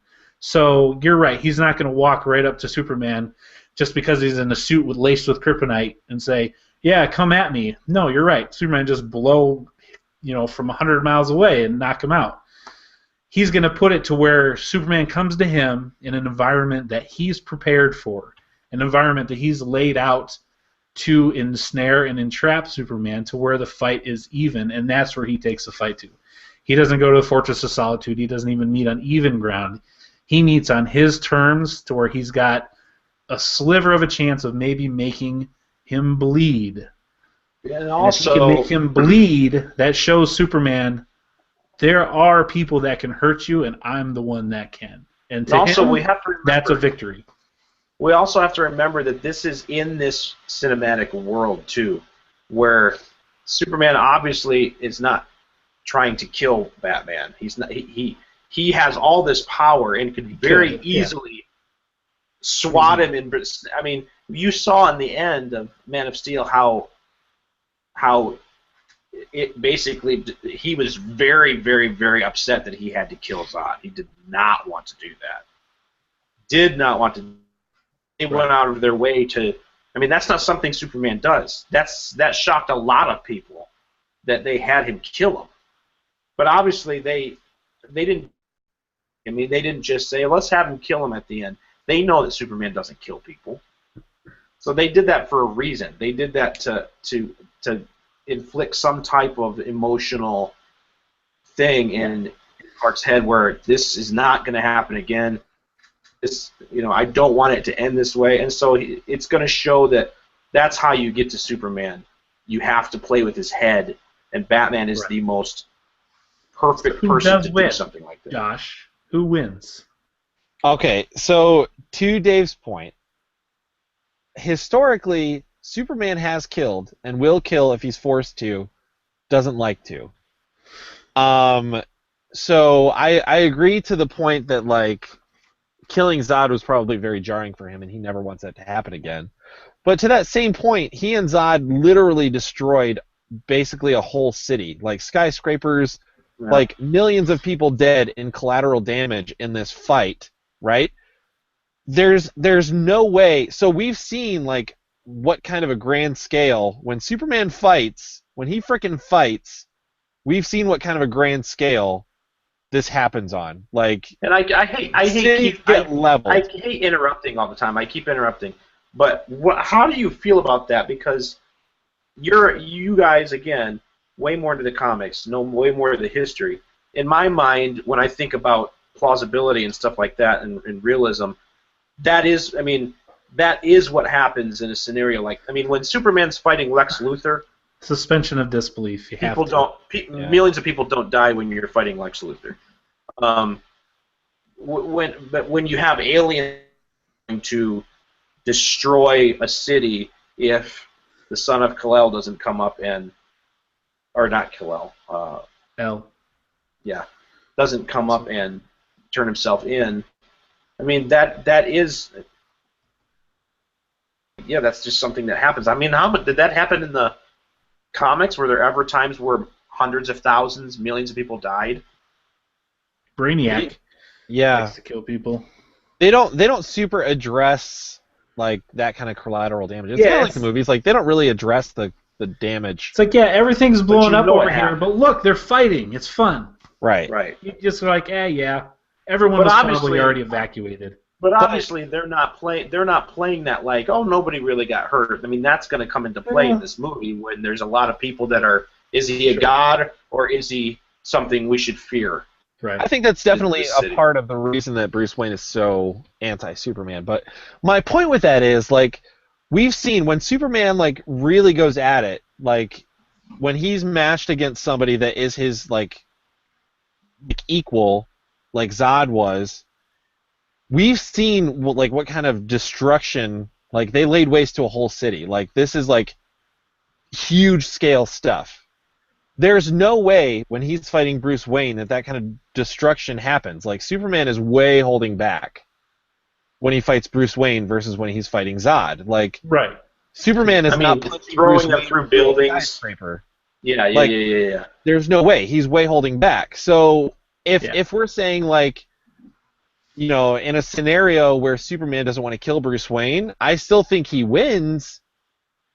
But I think he doesn't he holds back and doesn't kill him. Maybe if we're saying these two are just freaking going at each other and one of them's got to die, like, we've seen Superman, like, level an entire city fighting somebody. There's no way that and we're also assuming, like, if Bruce Wayne's gonna lure Superman into, like, some whatever, we're assuming that Superman has no idea what's going on. But there's no way Superman's, like, flying into a scenario where there's, like, kryptonite or whatever, and is like, until he lands, and he's like, I had no idea there was kryptonite here. Like, there's no way he doesn't feel it flying in or whatever. I don't know. I just, like, again, I think that assumes that Superman is not as smart as Bruce Wayne, which I don't think he is, but he's also not dumb. No. Well, just like at the end of Man of Steel, he comes in with that drone. It's like, I told you to quit looking. Yeah. Throws it down at him, So, again, it's comics, and comics aren't real. Yeah. They are, but they're not. A lot of weird things happen in comics that don't, like, actually make logical sense. I'm interested to see how they handle the fight between those two, because they're going to have to make it plausible somehow in the movie. And I have my own assumptions about how they're going to do that, but sure. Like the one that really got me was in the trailer where Superman throws a punch, Batman blocks it, and then Superman looks surprised. Really? Really? If there's something happening here, no. If there's something happening here where Batman can block a punch from Superman, Superman had to have already known there was something going on. Like that indicates kryptonite to me. Sure. That indicates Superman being less weak or less strong. See, there's no way. I know we got to wrap this up. But there are differences of opinions in some of these movies where, like where kryptonite gets pulled out and all of a sudden Superman's he's weak. But then there's also the whole Superman movie with Zod and them when they came down, where he switched the roles on him. He played the old switcheroo, and they came out and they had no clue that they were completely mortal. They had no clue that they were completely messed up until they punched Superman and he just grabbed his hand and starts crushing it. Like they had no idea. So that's also another weird thing. Like maybe that's a very small part of the movie where he does kind of get the drop as far as weakening him for a moment to at least not get his butt handed to him. And well, see, there's things in the comics actually going on right now. He's actually using kryptonite to be stronger. It's weird. And then there's that screenshot they actually put out of Superman laying on his back with Batman having his foot on his neck. Which is from the Frank Miller comic. He just kicks him right in the face. Yeah. I don't know, like I'm skeptical about this movie. I really want it to be good. I really do. I honestly sincerely want it to be good. I hope it's good. I hope they make it plausible. Either way, I'm interested to see how they do it. So I think it's safe to say that our verdict here at South Dakota Gamer is you got to watch the movie. There you go. I think that's it's the unwinnable argument. Verdict. Wrong verdict. I agree that there's good points. There's good counterpoints to the points I made. So that's always going to be an ongoing, never-ending. In short, summarizing. In order to actually come up with a good reason why Batman would win, you have to basically play like Batman would play, because the logical choice is Superman. Right. Yep. So you got to think like the Batman. Yep. Good discussion. Good points all around. I'm interested to see how the movie. We'll have to talk about the movie once we all see it. Hey. I'm Batman. Not you're Iron Man. I'm Batman. Thought you were Iron Man. Michael Keaton Batman. Oh, that's me. Oh, you're. Oh, yeah. Yeah. Nice. And we can talk about that later. And when it comes to May, Team Cap or Team Iron Man? Don't say anything. I was gonna say anything. I'm gonna save that for Civil War because I have thoughts on that too. That'll be a topic then. Team Iron Man or Team Cap? Yeah. Man. All right, moving along to our final segment of the evening. Game Scoops, 20 questions. I tried. Do you like how I threw in that scoop-diddly-doop? I'm glad I had this on. I did. I had a big old cheesy grin on my face. I knew it was coming, too. I just knew it was coming. That's awesome. I was like, yep. So this week, as we heard earlier in the conversation, Dave had the game, and he picked it about an hour and a half ago. Woo! This is brought to us by our Patreon supporter and listener, Evan Steele. So you took his suggestion. I did. He gave me 5 and gave me one to pick from. All right. Or 5 to pick from. I picked one. That's good. So, gentlemen, Evan, this better be good. You may proceed. That was a good one. I loved this game. All right, Dave. Was this game released before January 1st, 2000? Yes. Dave, is this a Nintendo exclusive game? No. Ooh, all right. I was assuming it's not on there. I was assuming Chad, because this was Evan's suggestion. This would be a Nintendo exclusive. All right. Was this released on? Nope, not gonna ask that question. On a Tuesday. On a Tuesday. Was this game? Is this game a? I'm gonna go a whole different direction. Do you play as a human in this game? Yes. Okay. Is this part of a franchise? It is part of a franchise. Okay.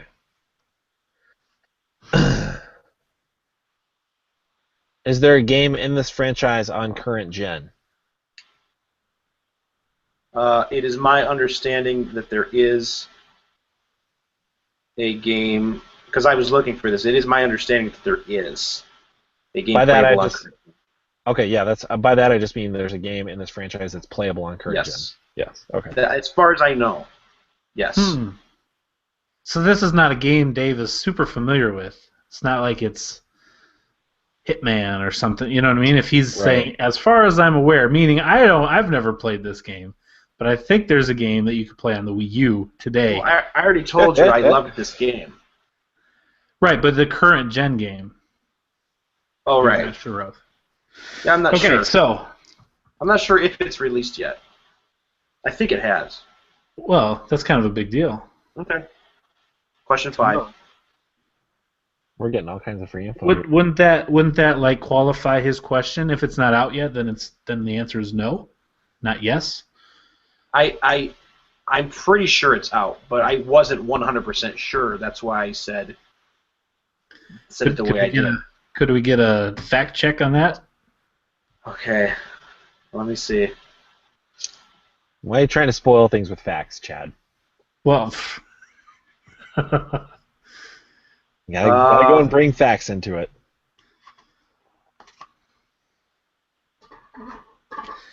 Some fact checking music. Do do do. Yeah, hold on. Do do do do do do do do. Do do do do do do do do do do do do do bomb bomb. Yes. Yes. The answer is yes. Yes. Thank you. Yes. Okay. Appreciate that. All right. Okay. Next question. This game that we are speaking of.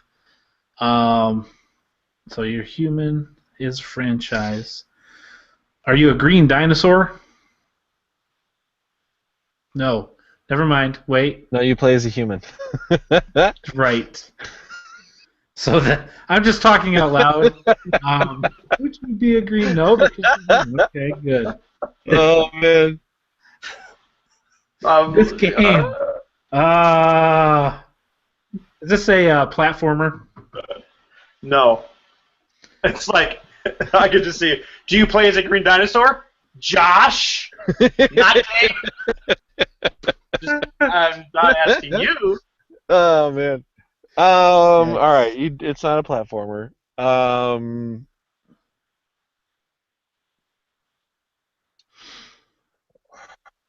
Okay, so it was released before 2000. Not a Nintendo exclusive.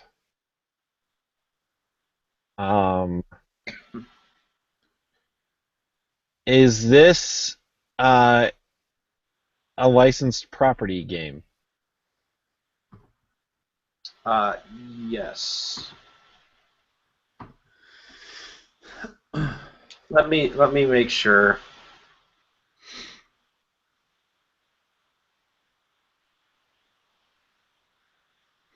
So, Josh, if it's not Nintendo exclusive, do we think it's on a Sega or a PC? I mean, it's obviously a Nintendo game, right? Most likely. I mean, I guess I have no real basis to guess. Just to give you some type of maybe a little bit of a clue. The only reason I'm checking is because it's because of my lack of understanding completely what licensed properties are. So okay, I'm gonna tell you what I mean by that. Instead of reading all of this, let me say, I believe it is, but not in the normal sense that we would normally use it for. Okay, I'm gonna tell you what I mean by licensed property. Okay. It's like, to me, saying it's a licensed property means it's not an original idea to this video game. It's based on either a TV show, movie, it could be a toy line, whatever. Like, it's based on intellectual property that is not original to this video game. Yes. Okay. I thought it was. I thought so. Under that definition, then yes. Okay. What are you thinking, Josh? I don't know for sure. I'm thinking of like TV show based video games that exist today as well. That yeah, like I can't think of any TV show ones. I can't even unless we're talking about. I can't even think of movie based ones. So maybe like.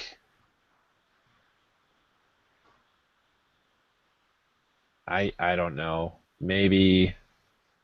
Should we go genre or? Yeah. I feel genre is a good way for you guys to go. I think genre would help me the most. Okay. So we know it's not a platformer. Is this an RPG? No.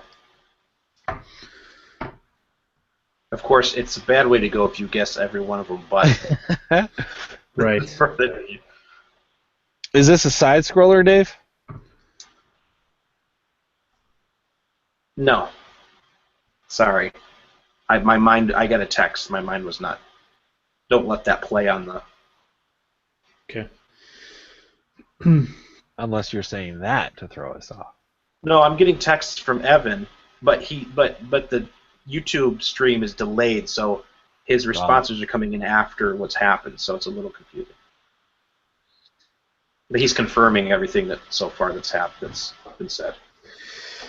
Okay. Let's see. Human franchise. Also on current gen. I mean, there's a Star Wars game on current gen. There's like Disney Infinity stuff is still around. There's obviously like DC Universe, so there's like comic book games that are still around. Mm-hmm.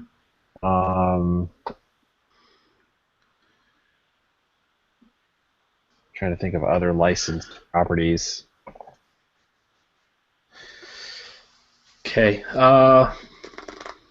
Is this a puzzle game, Dave? No.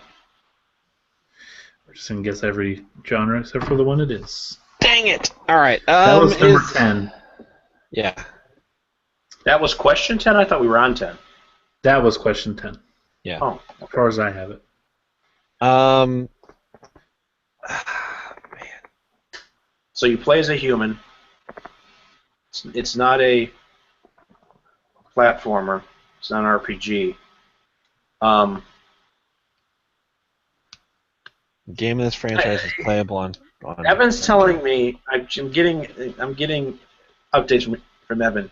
Evan's telling me it is a side scroller. So if that gives you any of an idea of any of a hint, I did not think it was, but it. Okay. The reason. I mean, I understand why it would be, but at the same time.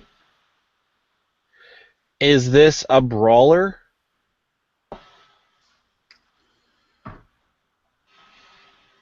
That was a no?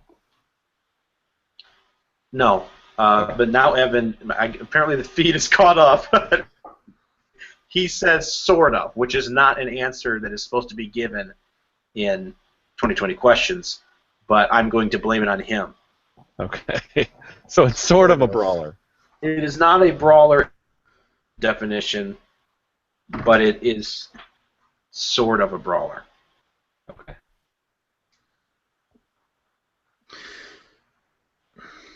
Dave, was this game playable on the PC? No. Okay. Play as a human. Part of a franchise that's playable on current gen. Part of a licensed property. It's not a platformer, not an RPG, not a brawler. Elements of that in the game. Do you drive a vehicle? No. Man, if you guys got this genre, What other genres are left, Josh? I think you would get it. I think you would easily get it.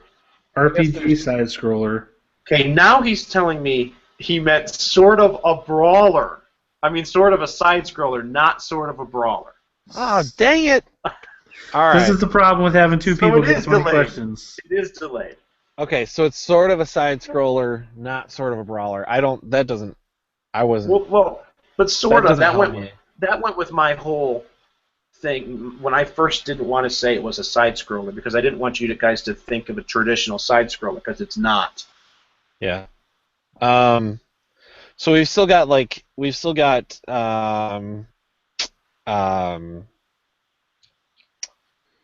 shooter, like an early type of shooter. We've got action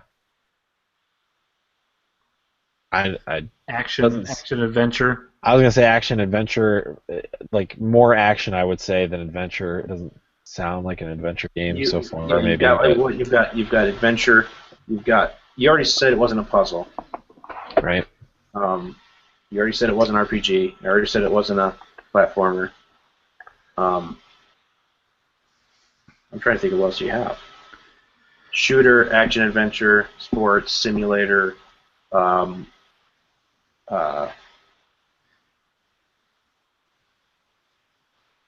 RTS. I'm just trying to name them all. I can't.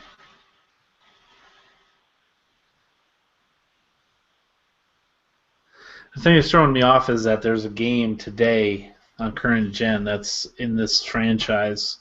That's what's killing me. I wouldn't put too much weight into that, for the same reason that I had to check to make sure that it was on there. Mm-hmm.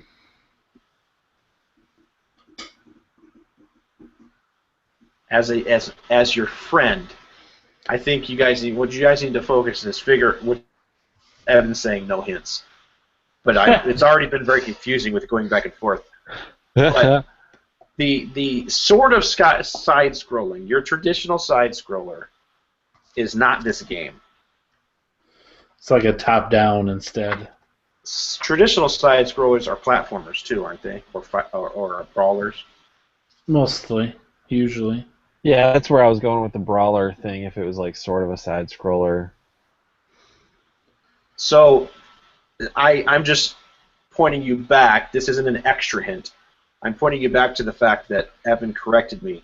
It's not sort of a brawler, but it's sort of a side scroller. Could this be like a Civ game? But it kind of made sense to me why it would sort of be a brawler, even though now I'm being told it's not. Like Sid Meier's Civ Revolution, or I mean, probably not. I'm just trying to think of outside of where we're already at. Yeah, like I was thinking like. What question are we on? I'm lost. Sorry. Question 14 is this one. 14. I was thinking like because there's like the Double Dragon or TMNT games or like. I honestly.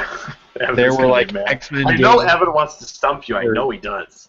Yeah. So, I honestly think if you guys get the genre, you will guess the game without any more questions. Huh. Wow. You got 6 questions.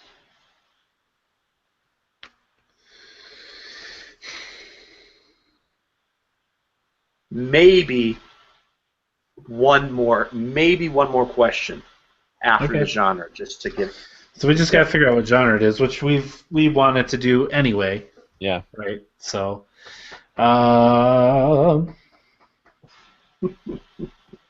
Just finding. Huh? No, go ahead. So Josh, what genres are left? Action adventure. I feel like if we're talking pre-2000 video game genres, we're more limited. There is the action adventure, like brawlers were around, some top-down type games were around. Remember, it's sort of side scroller too. Right, like if it's sort of a side scroller, I feel like maybe action adventure. But would that like if we knew that was it, we wouldn't automatically go, oh. So it's got to be a pretty specific, like this game is known for being this genre. If we say action adventure, that's a very wide range of possibilities. Yeah, that's true. But if it were a specific one, or like, oh, it's a whatever, then obviously we know what it is. Is this well, Josh? Would a simulation game, is that a good, or real-time strategy game? Maybe RTS. Is this an RTS, Dave? No. Okay. You've also got like you do have simulation. You've got strategy, sports.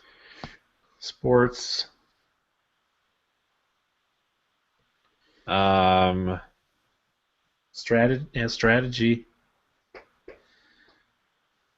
But that's kind of RTS's real time strategy. Yeah.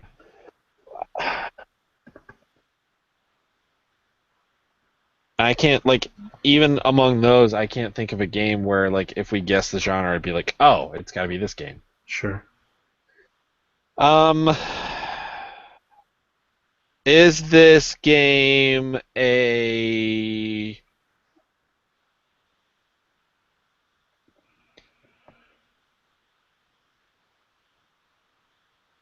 sports game? Yes. So what's the size? Is Technobowl? No.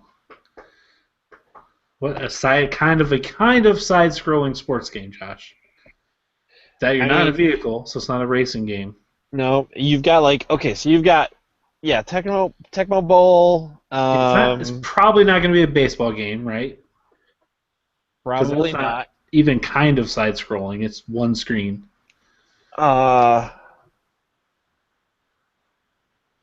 When was NFL Blitz released? That's not really even close to a side-scroller. Yeah. I was just thinking like the early football games, right? Yeah, like there's like NES play action, I think play action football. Yeah.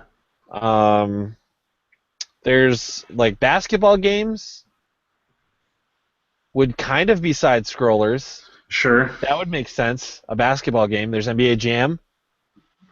Ooh, NBA Jam. But there's no NBA Jam on today's console. Oh, that's right.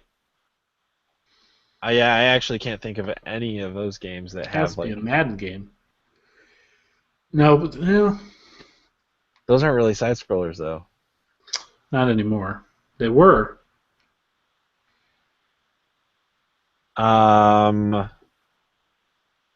But this game really isn't a side scroller. It's kind of a side scroller. Kind of. Well, yeah, but I'm trying to think how that would make sense. It's not a left to right. To me, a basketball game would be like kind of a side scroller, like if you really wanted to like nitpick. Well, we're on question 16, so we've got 4 that we can narrow down the sport if we have to. Right. Is it? That was me. Yeah. Should I go basketball or football? Whatever you're feeling. I could see it going either way. Is this a football game, Dave? No. Okay. Is this a basketball game, Dave? Yes. All right. So just because there's not a NBA Jam game on current gen, is it playable on current gen? Like backwards compatible? As part of a or like a package or something, like one of those retro things that they do. If it's from Evan, you got to think it's either a PS4, PC, or a Wii U game. He doesn't have an Xbox One. So you've got most PlayStation. Likely not going to pick one from that. So you got PlayStation Now that lets you play like PS1 games, PS2 games. And it's not going to be like NBA 2K anything because those weren't around then. Right. Yeah, NBA Jam's like the only thing I can think of. Double Dribble, you could play that, but there's nothing. Oh yeah. There's nothing with that now. How many questions are you guys? What question are you guys at? This is question 18. Yeah. We may be overthinking. Is double dribble available on the Virtual Console? That's the only way it'd be playable.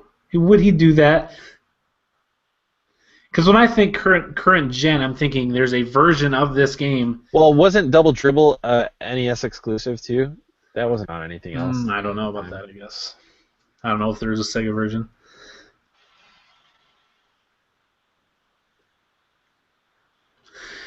Dave, in this game, does an announcer say he's heating up?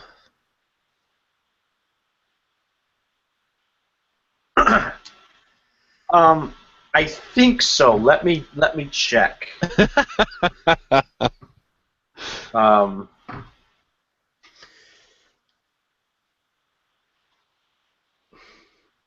Or boom shakalaka. You could use that one too. Are those both from the same game? Are both those things you just said from the same game?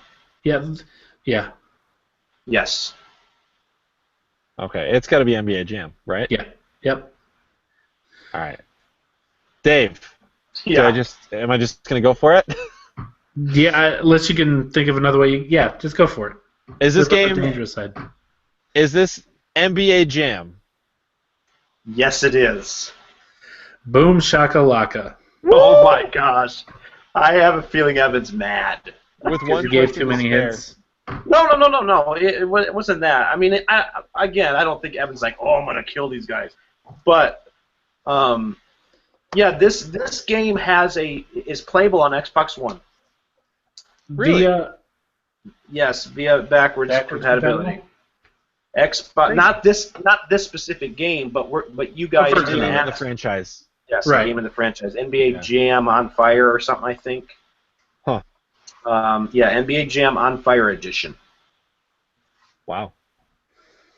So this game that he chose is at the Super Nintendo? Where else was it playable? Well, this one was playable on this particular game developed and published by Midway. The arcade came out in '93. Game Boy came out in '94. I'm sorry, 94. Sega Genesis 94. Game Gear 94. Sega CD 94. Super NES 94. So it came out on all those systems. 1994. Wow. At the same time. Yep. Good work. Evan Chad. says, not mad. It was so funny to see them struggle. Yeah, that wasn't a hard game. It's not. It is the only sports game that is backwards compatible on Xbox One. Well done. Yeah, that was very good, and I did have a lot of fun playing that game. Oh yeah, that was playing the Bulls all the time, though, right? Oh yeah. So kind of side scroller because you go back and forth over and over and over. Yeah. Right. That was the moment that I was like, wait a minute. Yeah, this is a good call with the basketball. Yep. Jordan Pippen. Mm-hmm. You could have Shaquille O'Neal when he was on the Magic. Yep. And Penny Hardaway. Yep. We can thank Evan for a very good one this week. I'm glad you guys got it. Then you see what I meant by if you got genre. Yeah. I figured if you got genre and then got which sport it was, which is what happened. Get it. Yeah. And John, there was a time where Chad, I was like, because I'm texting Evan back and forth, and I said Chad's onto something when Chad pointed out, well, it can't. If Dave thinks we'll get it in one question after genre, I don't think it'd be action adventure because that's like a whole bunch of different games. Yeah. And then at one time, Josh goes, "There's sports," and then Chad goes, "There's sports." Right after it. Then we moved on. Is it our team? Then you guys went NBA Jam, and I started smirking, and then Chad goes, "No, it's Evan. If Evan's not going to pick something that's playable on Xbox." We think too much. We think I way too much. I texted him at that moment. I said, "They're done. They just buried the game. They're not going to go back to it." That's great. Good deal. Thank you, Evan. Good work. Yeah. All right. Well, I think that's going to wrap it up for this episode. Any final thoughts, gentlemen? Okay. We're going to have plenty to talk about next week. I know that. Yes. Lots of Division, Layers of Fear. Don't forget, Dave is going to stream that tomorrow night. Yeah. You can do it on the Bagel Dogs channel or South Dakota Gamer channel. I will do it on my Bagel Dogs channel, but I was going to actually talk to you about hooking the South Dakota YouTube into my Twitch, not the one I've been using. So. Okay. And then I have to remember because I archive all my stuff, but I have to remember to upload it or it erases everything. So, all right. So tomorrow night at 8 p.m. Central, 9 p.m. Eastern, check out the Bagel Dogs on Twitch. Twitch.tv/the Bagel Dogs. He's going to play Layers of Fear, most likely, the way it sounds, play through the entire game if he has the time. So make sure you check that out. And we'll see. He'll play by ear. Yeah. And then always check out our Facebook page. Give us a nice old rating on iTunes if you would. That's what I forgot. Fantastic. We like the 4-star, 5 stars, or any stars. Just say, hey, tell us what you think. Go on to Facebook, like our page. Tell your friends about our podcast. The best way for us to increase our listeners and thereby our reach and thereby hopefully our Patreon and thereby things we can do, a.k.a. giveaways. Right. Yeah. Which we're talking about. We are. Yep. Starting to get a list together of games and things that we can give away. For the more people that listen, the more chances we have to touch people and actually reach them with this podcast. Tell your friends about it if they... To safely touch people. Well... Not like in a creepy way. No, with our voice. With our voices. Is that better? But also not in a creepy way. Through the verbally touch people. Right.